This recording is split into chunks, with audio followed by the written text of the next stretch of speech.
দীর্ঘদিন ধরে জমে থাকা বৃষ্টির জলে ডুবে আছে নদিয়ার চাকদহ বনগাঁ রোডের একাংশ।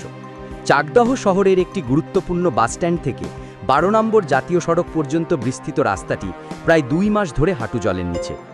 এর ফলে প্রতিদিন দুর্ভোগে পড়ছেন শত শত যাত্রী, স্কুল পড়ুয়া থেকে বৃদ্ধ সবাই। বিকল হয়ে পড়েছে ব্যবসা বাণিজ্য, নেই কোনো কার্যকর নিকাশির ব্যবস্থা, আর স্থানীয়রা অভিযোগ করছেন প্রশাসনের চরম গাফিলতির বিরুদ্ধে। এই পরিস্থিতির প্রতিবাদে আজ অভিনব এক কর্মসূচি নিলেন নদিয়ার চাকদহের বিজেপি বিধায়ক বঙ্কিম ঘোষ। রাস্তায় জমে থাকা বৃষ্টির জলে তিনি নিজে শুয়ে পড়ে সাঁতার কাটেন জনদুর্ভোগ ও সরকারি উদাসীনতার বিরুদ্ধে প্রতীকী প্রতিবাদ হিসেবে। তার সঙ্গে ছিলেন একাধিক বিজেপি কর্মী ও সমর্থক। বিজেপি বিধায়ক বঙ্কিম ঘোষ বলেন, এই প্রতিবাদ কর্মসূচির মাধ্যমে আমরা দেখাতে চেয়েছি কিভাবে বছরের পর বছর ধরে সাধারণ মানুষকে জলযন্ত্রণা সহ্য করতে হচ্ছে। যতদিন না এই সমস্যা স্থায়ী সমাধান হচ্ছে ততদিন আমাদের আন্দোলন চলবে।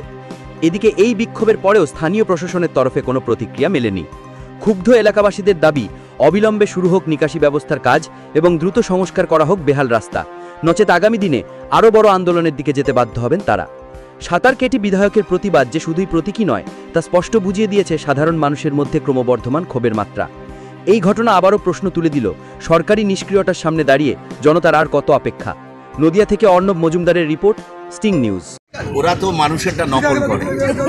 আমরা জয় শ্রীরাম এতদিন বলেছি, ওরা জয় বাংলা বলেনি, এখন আবার জয় বাংলা বলছে। তাতে আমাদের কিছু এসে যায় না। ওটা যদি ওদের রাজনৈতিক এজেন্ডা হয়ে থাকে ওরা করুক না, ওরা বলুক না। ওরা 1000 বার বলবে, আমরা 1,00,000 বার বলবো। ওরা 10,000 বলবে, আমরা 10,00,000 বার বলবো। আমাদের রাজনৈতিক শক্তি বেশি, আমাদের কর্মী বেশি।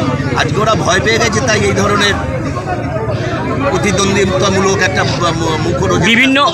বিভিন্ন প্রশাসনিক দপ্তরে আপনি বিভিন্ন জায়গায় দরবার করেছেন, আমরা আগেও শুনেছি এবং আপনার মুখ থেকে শুনেছি এবং আমরা সেগুলোকে দেখিয়েছি। আজ আপনার চরমতম যে আন্দোলন আজকে দেখলাম, চাকদার মানুষ কি এই জল যন্ত্রণা থেকে মুক্তি পাবে? মানুষ যাতে এই জল যন্ত্রণা থেকে মুক্তি পায় তার জন্য আমরা এই লড়াই করছি। বিরোধী বিধায়ক হিসাবে আমি প্রশাসনের সর্বস্তরে পৌঁছেছি। মাননীয় মন্ত্রী পিডব্লিউডি দপ্তরের পুলক রায়, তার সাথে আমি মৌখিক কথা বলেছি বিধানসভায়, তাকে মেলে চিঠি করেছি, হার্ড কপি দিয়েছি, তিনি তার অফিসেও যেতে বলেছেন। এই দপ্তরেরই চিফ ইঞ্জিনিয়ার, তার কাছে গিয়েছি, এক্সিকিউটিভ ইঞ্জিনিয়ারের কাছে গিয়েছি, ডিএমের কাছে গিয়েছি, এসডিওর কাছে গিয়েছি, বিডিওর কাছে গিয়েছি, আমি পঞ্চায়েত সমিতির সভাপতির কাছে গিয়েছি, আমি চেয়ারম্যানের সাথে কথা বলেছি। তাদের বক্তব্য কি বলছে ওরা? আমি কথা বলেছি, কি বলছে ওরা? বলেছি আমরা একটা প্ল্যান এস্টিমেট জমা দিয়েছি, এটা গত বছর বলেছিল পুজোর পরেই হবে। ওরা রাস্তা মাপলো, আনঅথরাইজ পার্সন যারা এখানে আছে, যারা একটু রাস্তার দিকে দোকান আগিয়ে এনেছে, তাদেরকে নোটিশ করলো পিডব্লিউডি, ইমিডিয়েট উঠে যেতে হবে। আমাদের কাছে এসেছিল, আমরা তাদের বললাম চিন্তার কোনো কারণে, বৃহত্তর স্বার্থে আপনাদের ভাঙলো, এই সরকারের কাছ থেকে আপনাদের পুনর্বাসনের ব্যবস্থা করে আমরা তারপরে এই রাস্তার কাজ শুরু করতে দেবো। ফলে ভয় পাওয়ার কোনো কারণ নেই, কিন্তু আমাদের এই লড়াই চলবে। এই ঢপবাজি তৃণমূল আর কতদিন দেবে?